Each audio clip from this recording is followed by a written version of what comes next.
रमनीश वत्स और नाजिया जी है। नाजिया जी, आपने निखिल जी को भी सुना, आपने बादल दादा को भी सुना, क्या क्लेरिफिकेशन है कि घुसपैठियों के खिलाफ इन लोगों के सुर एक जैसे जो होने चाहिए आज देश की जनता के लिए जो जरूरत है? भाई 1.1% भी, मैं कह रहा हूं 0.1% भी क्यों हमारे देश में घुसपैठियों को टॉलरेट किया जाए? और अगर नहीं किया जाना है तो आप साथ दीजिए सरकार की कमियों की बजाय। पश्चिम बंगाल की मैं वोटर हूं और मेरे परिवार के तकरीबन 10,000 लोग पश्चिम बंगाल के वोटर हैं और मेरे लिए यह बहुत बड़ी दुर्भाग्य की बात है कि घुसपैठियों के लिए हमारी मुख्यमंत्री ममता बनर्जी साहिबा वेलकम करती हैं और देश के प्रधानमंत्री के लिए गो बैक करती है। यह बहुत बड़ी विडंबना और बहुत बड़ी दुर्भाग्य की बात है मेरे लिए as a voter of West Bengal. दूसरी बात है कि साउथ 24 परगना से गुलाम सद्दाम सरदार के घर से एक सुरंग पाया गया था, जो सुरंग डायरेक्ट बांग्लादेश जाता था। उसके बाद अभी जब मैं बंगाल के दौरे पर थी और बंगाल में जब मैं बनगांव एरिया में गई थी, बेलडांगा एरिया में गई थी और हाड़वा एरिया में गई थी, जो बॉर्डर के पास सारे लोग अपना पूरा बोरिया बिस्तर लेकर के बैठे हुए थे और वो कह रहे थे कि डिटेंशन सेंटर नहीं जाना है, मेरा तो घर ढाका में है, मेरा घर बांग्लादेश में है, मुझे बांग्लादेश रिटर्न जाना है, नहीं तो यहाँ पर एफआईआर हो रहा है और हम लोगों को डिटेंशन भेजा जाएगा। तो क्या इसको भी ये इनकार कर देंगे? दूसरी बात आती है कि लिस्ट तो खुद ममता बनर्जी के पास है। ज्योति बासु और बुद्धदेव भट्टाचार्य जी के जमाने में तो हमारी मुख्यमंत्री ममता बनर्जी वो तो खुद जाकर के स्पीकर के मुंह पे लोकसभा में पेपर फेंका करती थी कि ये रहा लिस्ट। तो आप आज क्यों लिस्ट मांग रहे हैं? मुख्यमंत्री ममता बनर्जी साहिबा के पास लेफ्ट फ्रंट ने जितने घुसपैठिया घुसाए और उसके बाद ममता बनर्जी के नेतृत्व में और ममता बनर्जी के नाक के नीचे फरहाद हकीम ने कितने घुसपैठिया घुसाए हैं, इसका लिस्ट आप लोगों के पास है। और ममता बनर्जी तो लोकतंत्र के मंदिर में रो रही थी, कलप रही थी कि भैया भगाओ, हटाओ इन घुसपैठियों को, और लेफ्ट फ्रंट बार बार जीत रही है इन्हीं घुसपैठियों की वजह से। और आज ये घुसपैठिया जा गाय दूध लाती खेते हुए। जब प्रधानमंत्री को मौका मिलता तो इसीलिए घुसपैठिया मतलब वाया घुसपैठिया, वो कहते हैं कि महाजंगल राज बिहार में जंगल राज को खत्म किया, महाजंगल राज बंगाल में खत्म करेंगे। लेकिन बादल दादा मतलब वो मुख्यमंत्री जो खुद इन्फिल्ट्रेशन के खिलाफ बहुत मुखरता से बोलती रही, आज क्या हो गया कि सरकार का इन्फिल्ट्रेशन के मामले में साथ नहीं दे रही है? वो कह रही डिटेंशन सेंटर नहीं बनने दूंगी। सर उसके पहले मैं आपको नाजिया पहले सुन लो, तुम मुझसे छोटा हो, और शिवम को घुसपैठिया का मतलब कौन? हिंदू और मुस्लिम इलीगल तरीके से जो किसी राज्य में या देश में घुसते हैं उनको घुसपैठिया कहा जाता है। नाजिया और हम तुम पहले बोलो नहीं करेंगे। हम बंगाल के वोटर्स का मतलब कौन है? मुसलमान है और न हिंदू है। हम लोगों ने हमारे परिवार 10,000 लोगों ने वोट किया है बंगाल में। मतलब हम क्या है? अपना हक घुसपैठिया को क्यों दे दें? हिंदू है ना मुसलमान है? बादल दा एक बात बताइए कि 2022 में घुसपैठिया है, फॉरगेट अबाउट हिंदू एंड घुसपैठिया है। मैं यहाँ पर हिंदू और मुसलमान नहीं कर रही हूँ। घुसपैठिया है। मुसलमान प्रेम आपका आ गया फिर से। घुसपैठिया हाँ, ये हमेशा हिंदू मुस्लिम करते हैं। ये आपका मुसलमान प्रेम आ गया। किसी ने भी कहा कि मुस्लिम घुसपैठिया, पूरी चर्चा में किसी ने भी मुस्लिम घुसपैठिया इस्तेमाल किया क्या शब्द? सर्टिफिकेट नहीं मिला। मुझे एक सवाल का जवाब दीजिए। गैर मुस्लिम निखिल भाई इसके बाद आ रहा हूँ। तो पहले मदरसों के लिए कौन है? हिंदू है और मुसलमान है। गुड लिस्ट करना बादल दा। এত সম্মান দিচ্ছি তাও আপনি বলে যাচ্ছেন। अरे बाबा सुन तो लीजिए। 2022 में ममता बनर्जी ने एक पूल कमेटी बनाई थी मदरसों के लिए और उसके बाद फिर उस पूल कमेटी को रिजेक्ट किया यही बांग्लादेशी मुल्लाओं ने, इसी बांग्लादेशी मौलवियों ने रिजेक्ट किया। लेकिन नाजिया जी एक मिनट आएगा नहीं ये डिबेट में कि वो लगातार बोलते रहेंगे विदाउट फैक्ट। आप कितने भी फैक्ट रखेंगे उस पर बात नहीं होगी। बादल दादा सुनिए ना, मेरी बात सुनिए। लगातार बोलते रहेंगे कोई मतलब नहीं उसका। मैं ये कह रहा हूं जो मुख्यमंत्री सदन में खड़े होकर कहें कि भाई इन्फिल्ट्रेटर्स हमारे यहां की दिक्कत है, ज्योति बासु पर आरोप लगाए, पहले की सरकारों पर आरोप लगाए, क्या आज उनके लिए इन्फिल्ट्रेशन मुद्दा खत्म हो चुका है? क्या बंगाल में इन्फिल्ट्रेशन खत्म हो चुका है? या ये इन्फिल्ट्रेटर्स को ममता बनर्जी अपना चुकी है पश्चिम बंगाल के अंदर? अब क्यों नहीं बोलती हैं? वो क्यों कह रही है कि मैं डिटेंशन सेंटर नहीं बनने दूंगी? अनुराग जी डिटेंशन कैंप को करने के बाद असम में क्या हुआ सबको पता है। कितना तो आप मतलब घुसपैठियों को पालेंगे? सर सुनिए सर, तो आप घुसपैठियों को पालेंगे? हाँ या ना में जवाब दीजिए सर।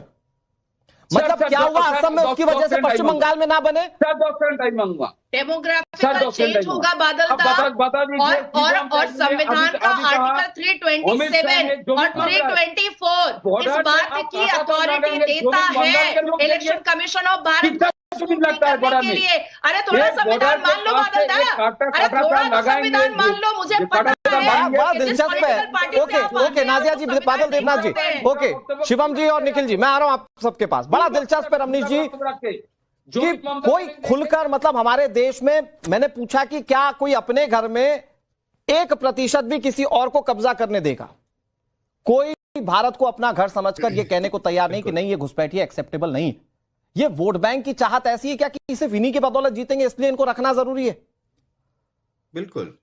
और देखिए, आपने कहा कि जब टॉपिक घुसपैठियों के ऊपर है, तो अभी कुछ दिन पहले की बात है, माननीय गृह मंत्री जब सदन में सवाल जवाब कर रहे थे घुसपैठियों के ऊपर, तो आप देखिए विपक्ष के सारे तमाम नेता जो है भाग खड़े होते हैं।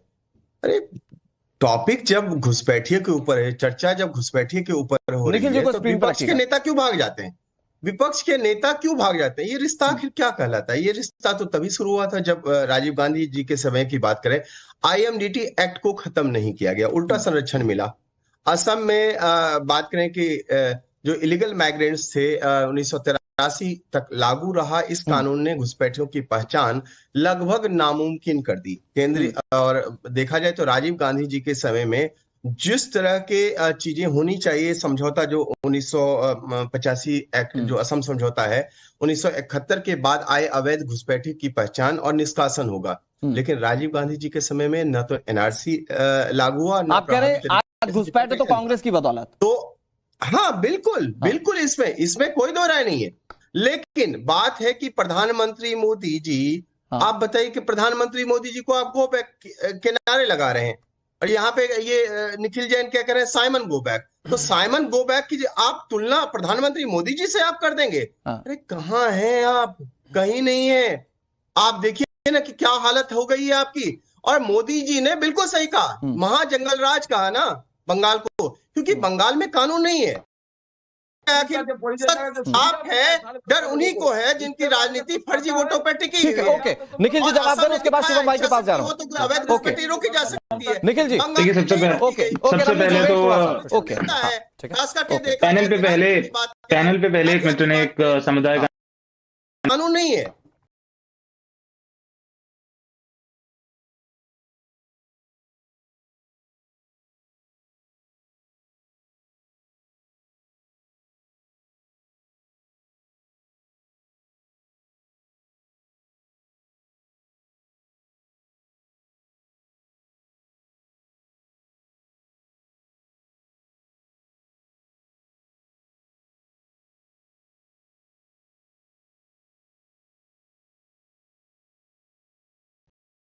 दो फरवरी को फाइनल लिस्ट आ जाएगी। कृपया करके भाषण देना बंद करें, आप बिल्कुल गलत कह रहे हैं। अब आगे आता हूं।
धार्मिक कट्टरवाद का राक्षस मुंह खोले खड़ा हुआ है।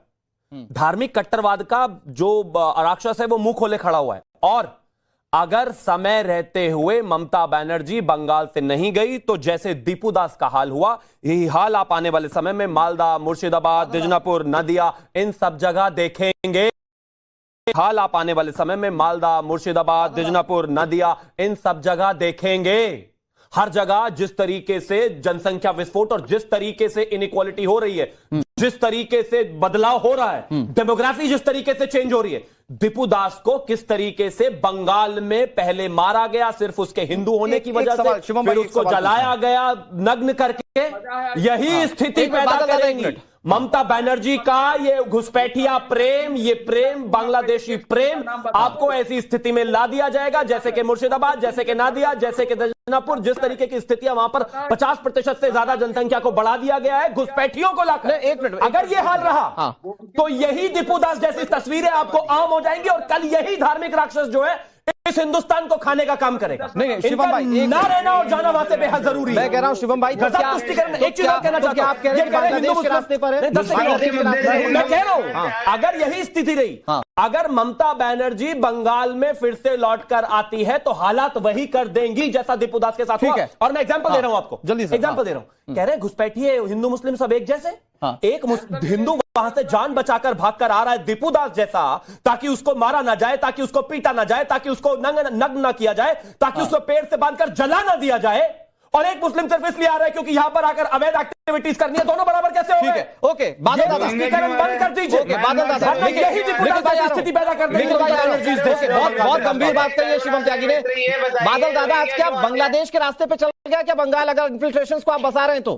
बादल दादा जल्दी से उसके बारे में आंसर दूंगा। सबसे पहले शिवम को पता नहीं है, देश के प्रधानमंत्री को पता नहीं है, बंगाल में जो चुराना को जो स्कीम परियोजना का जो सुविधा बंगाल के 10.5 करोड़ लोगों को जो मिल रहा है, ममता दीदी जो सुविधा जो सुविधा मिल रहा है, इसके लिए बंगाल के लोग ममता दीदी को आज भी लाखों करोड़ लोग दिल में ममता दीदी है। पूरे दिलों में ममता दीदी है तो फिर घुसपैठियों की जरूरत क्यों है? प्रधानमंत्री जी ने फिर घुसपैठिए क्यों चाहिए? ओके, नाजिया जी कुछ कह रही हैं।